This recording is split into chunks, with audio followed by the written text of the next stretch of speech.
whatever we want to talk about, we're going to talk about it. What's up, guys? Welcome to another episode of E4 Explicit Podcast. I'm Corey, and this is Antony Davies, a professor, and I will let you kind of tell me your background. I'm Associate Professor of Economics at Duquesne University and the Milton Friedman Distinguished Scholar at the Foundation for Economic Education.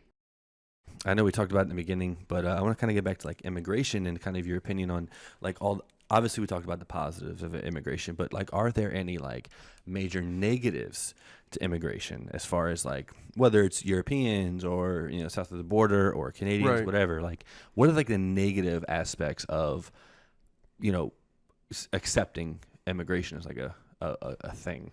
Yeah, I would imagine that you can make a good argument that one of the negatives is if you're just going to throw your borders open and let anybody come in, you're going to get a decent number of people coming in who are violent, who are criminals, who are bringing in contraband, this kind of a thing, and certainly that's a problem.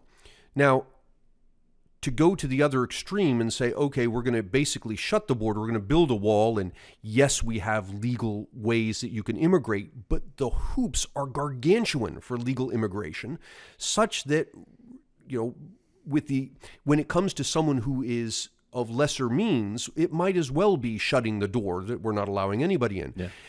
And so all of a sudden, you're faced with this question of, am I willing to risk letting a few bad apples in exchange for all these other wonderful people?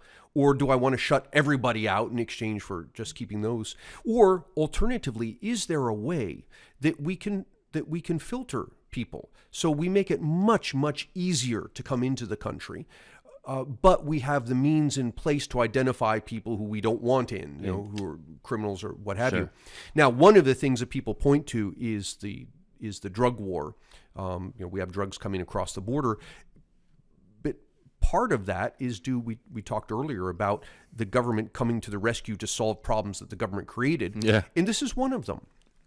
In outlawing drugs the way we have and criminalizing them the way that we have created the conditions for drug monopolies.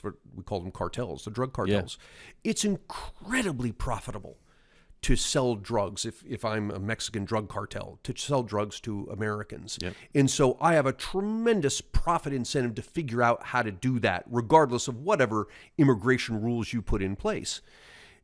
And one of the ways around that is to say, okay, we're going to decriminalize all of it. That's not to say that we're not going to be concerned about people who are getting addicted to certain drugs, but rather we're not going to treat them as criminals. There's all the SWAT teams that we send out, all that goes away.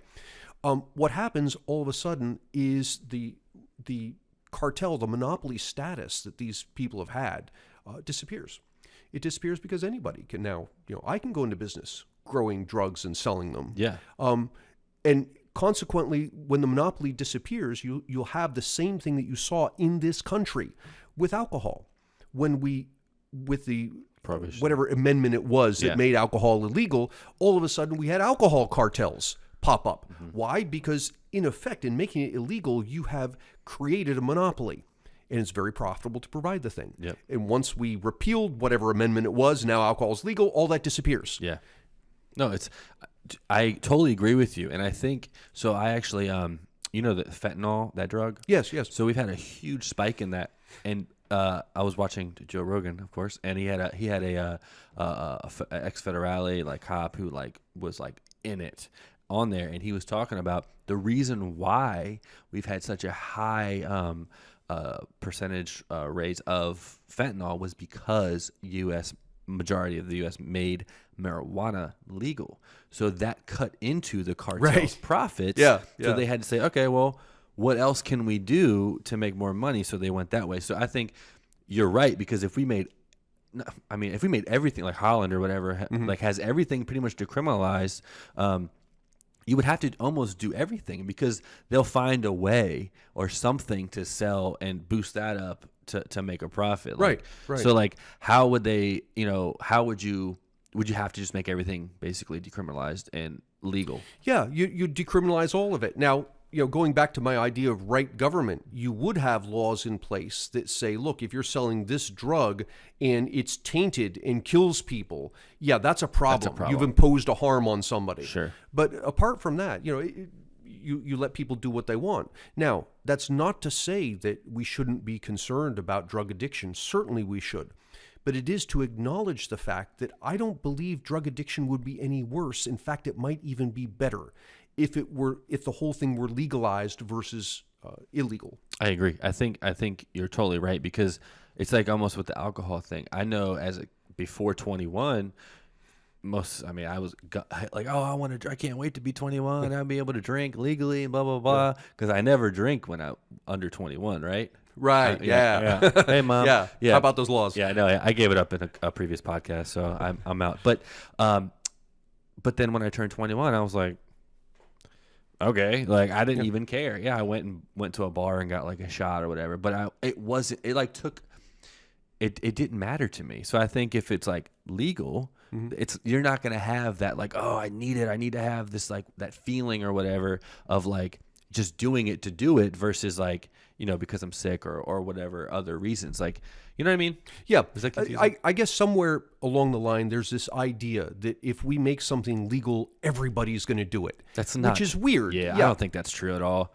I'm saying I agree with you. I don't think that's like it's just proven that like that's not going to happen. Right. I think you're right. It would probably make it even easier, like less addiction. And then I think like, is it Holland? Or is it? I think it is. Heroin's legal, everything's legal, and they don't like if you get into like if you have a certain like a lot of amount of it, or you OD or something happens, they don't throw you in jail. They take you to a rehabilitation center, and actually, and their numbers are insane of people getting off of the drugs and stuff because they have that system and that support system, and they're not like. They don't throw the book at them for like a gram of weed. You've stumbled upon an important point, which is that I would argue the addiction in many cases, if not most cases, the addiction is going to be there regardless. If I have an addictive personality, whether it's legal or illegal, I'm going to find it and I'm going to get addicted to it. Yep. But when we make it illegal, we throw on top of the addiction problem an additional problem, which is all of the legal nonsense that you've got to deal with.